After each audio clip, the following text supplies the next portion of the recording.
Hello everyone, welcome again from USA Canada Visa Help. And today we'll discuss from page 7 of I-130 for petition for alien relative. Okay, so you already understand the concept, and until this point we were discussing the beneficiary.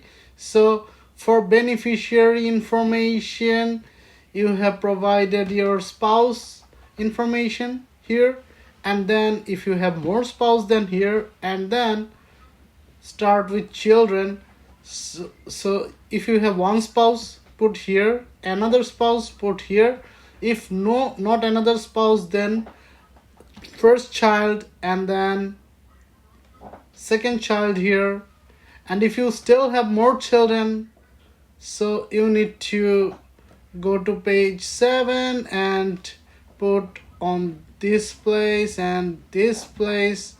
So put the children information. If you have more child, like if you have more than 2 children or 3 children, then this person number 4, person number 5 will also come into play.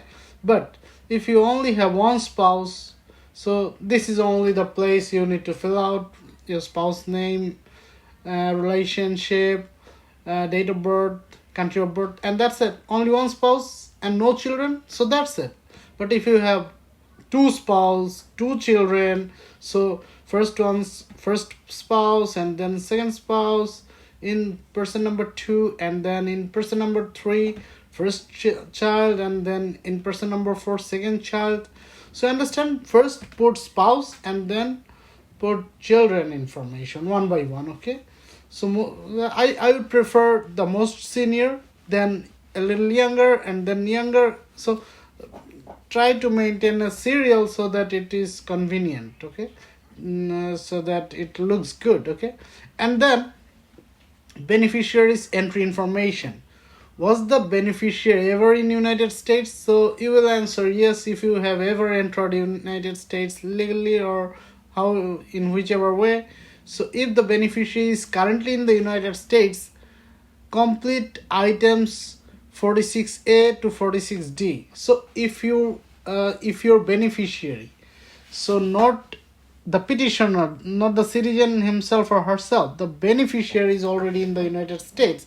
If it is right, then go with 46A, 46B, 46C, 46D. Okay, so for 46A, which class he or she arrived as a which class, like in the drop down you will see, like if your beneficiary has entered USA in B1 visa, then select B1, or like H1, A1B1, H1B1, specialty occupation, so select that. If not, then B2, temporary visitor for pleasure or whatever category he or she has entered in USA, so put that on here from the drop down, and then from form I-94, arrival departure record number. So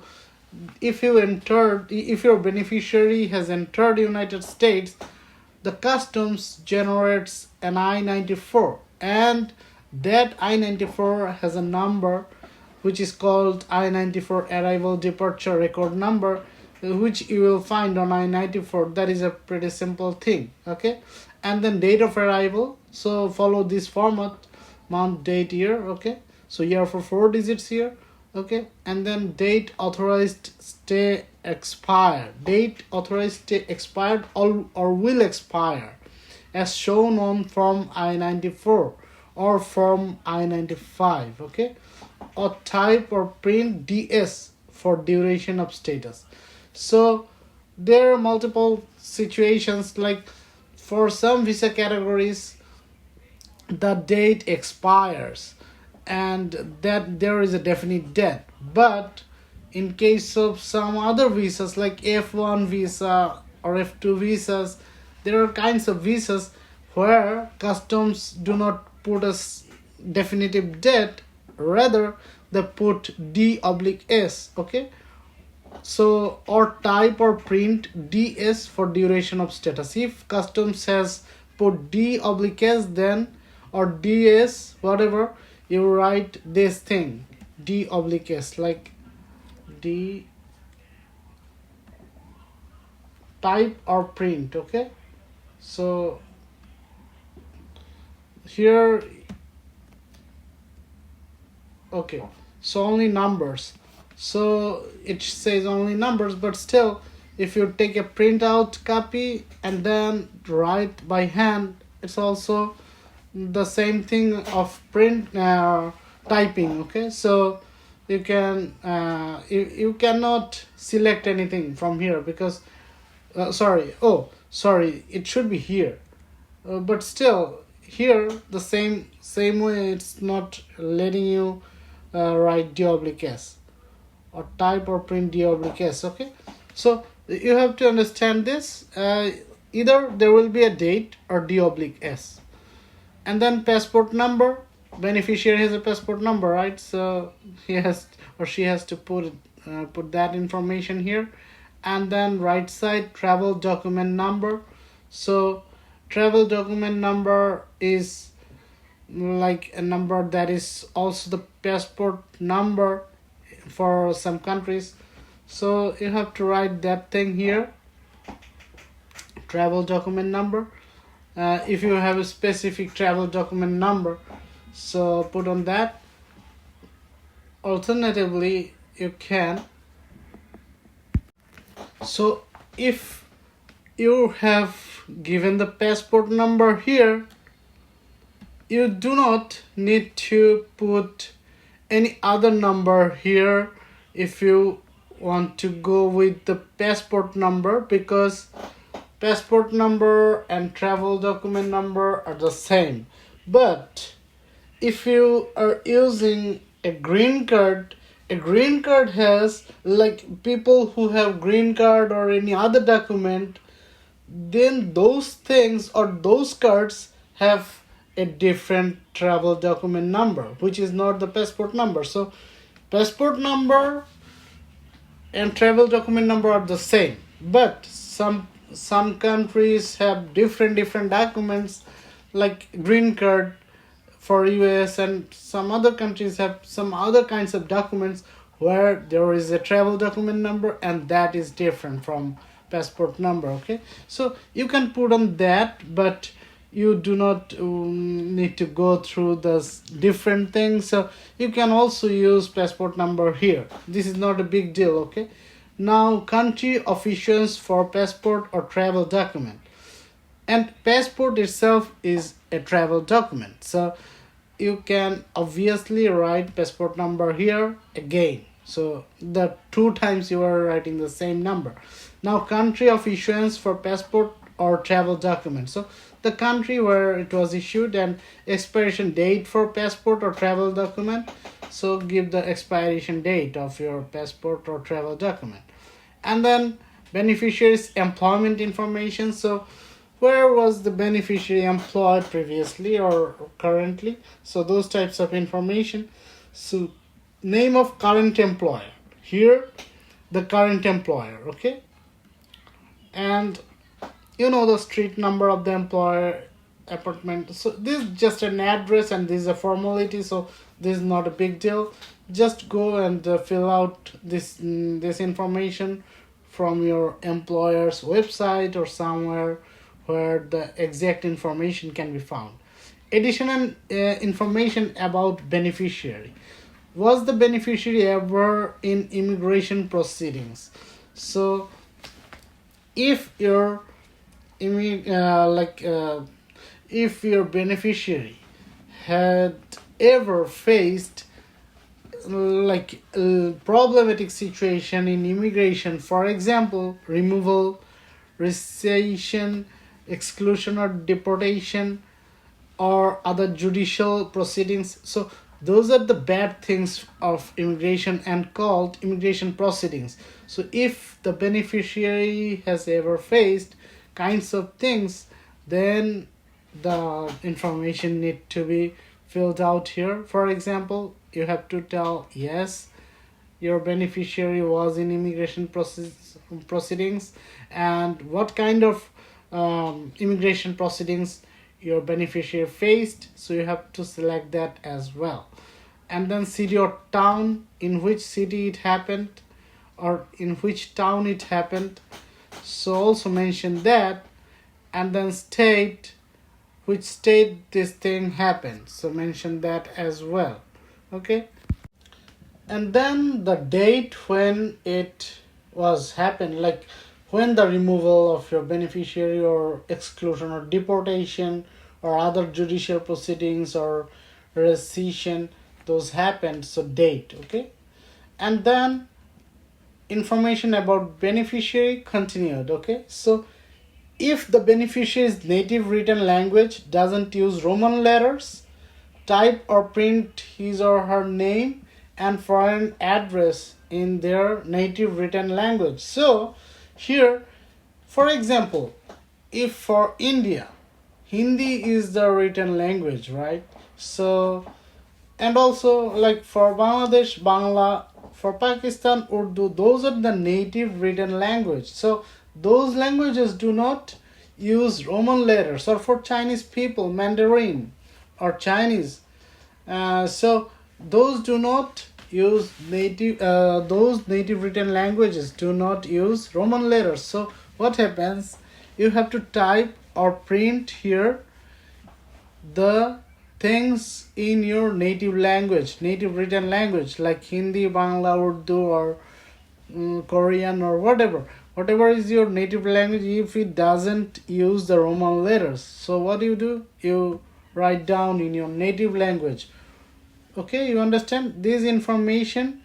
You need to write down. These are beneficiary information, and you already gave beneficiary information, but still here you are giving the name and address in your native written language, in the beneficiary's native written language. Okay. And now what happens is, if filing for your spouse, provide the last address at which you physically lived together.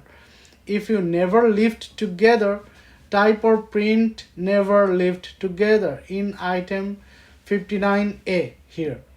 So it is usual that spouses live together at least for like few months or years. They had lived together. That is normal. But if the normal thing did not happen, for instance, you never lived together with your spouse, then write never lived together in 59A.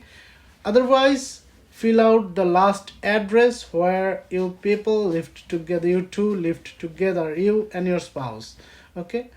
And from this date to this date, if it has it happened previously, now you are not living together. If it is the case, then write from which date you lived together in the last address to when. Okay. And now after that, if the beneficiary is in the United States, so your beneficiary, he or she might be in United States already and will apply for adjustment of status to that of a lawful permanent resident at the USCIS office in. So if your beneficiary is already in the United States, he or she will not go through consular processing. He or she will go through adjustment of status processing that I have previously told you in my previous videos. You understand that already. So what you do is select the USCIS office, like in which city or state. Okay.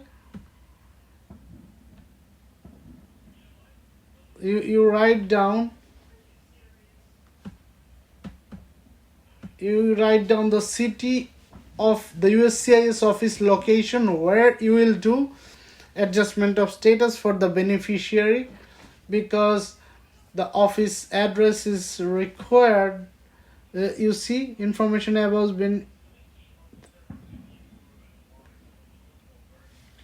okay. So USCIS office, there are multiple USCIS offices, so in which office you will be doing the I-485 when I-130 will be approved. Then you will be filing for green card for your beneficiary, right? Or the beneficiary will be applying the I-485. So which office, which USCIS office? So the city and the state where the USCIS office is located. So this is the office location, not the physical address, okay? Not the mailing address of the beneficiary. This is the office address, USCIS office address. You have to understand that. Okay, and also I will tell you which USCIS office you will be applying in later videos. So keep on watching. At this moment, just try to understand where in where in USCIS office your spouse or your immediate relative like child or parent will be applying for adjustment of status or the lawful permanent residency in the final situation, okay?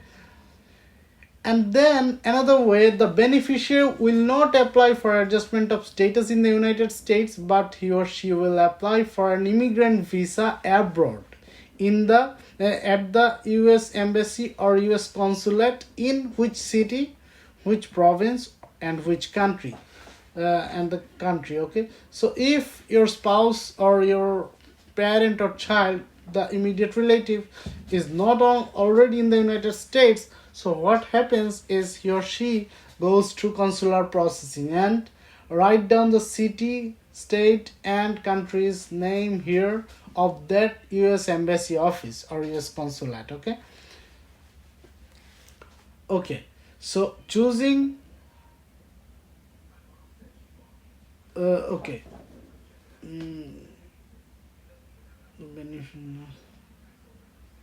Okay, so here there is a note: choosing a US Embassy or US Consulate outside the country of the beneficiary's last resident doesn't guarantee that it will accept the beneficiary's case for processing.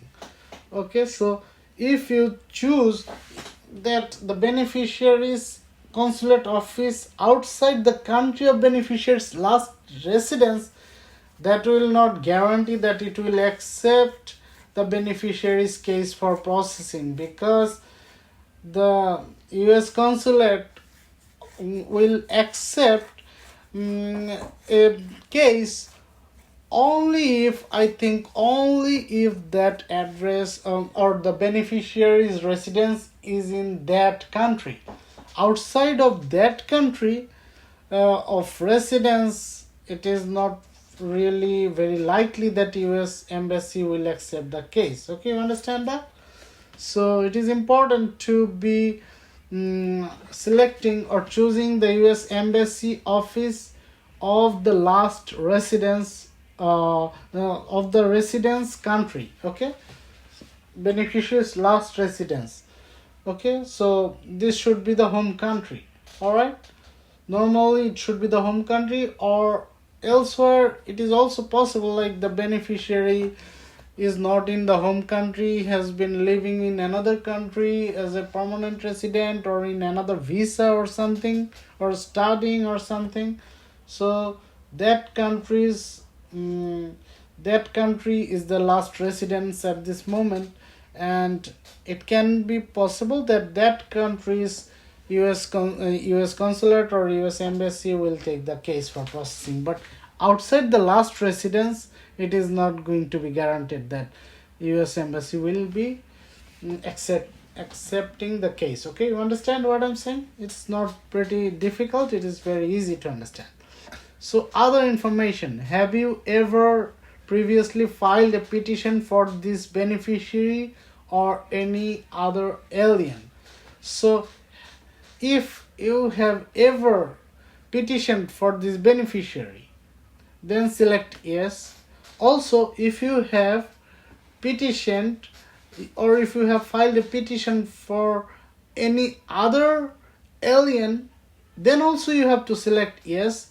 And if you answered yes, provide the place, date of filing and name So for whom you filed, which city, for whom you filed, and then in which city and state. Okay, so those information, and also you need to select the date of filing, okay, here, and also the result, approved, denied, withdrawn, whatever the result was. So this is a clerical thing. It is, you do not have to concentrate too much on this, but write down where it was filed, like the city, which city, like and which state. So name, place of filing means in which USCIS office, okay, and the state, and date of filing. And here the beneficiary's name if you have previously done the petition. So if you are also submitting separate petitions for other relatives, provide the names of and your relationship to each relative. So if you're also submitting separate petitions for other relatives, okay, so for every I-130 you do one relative, okay. So if you have more I-130s, like you are doing the petition for separate other relative, so also mention their like, yeah, they will be in another I-130, but still you mention that relative's name and information here, okay. So that's all for today, and in our next video we will discuss from page 9 to onward, okay. So keep on watching. Have a good day. Bye bye.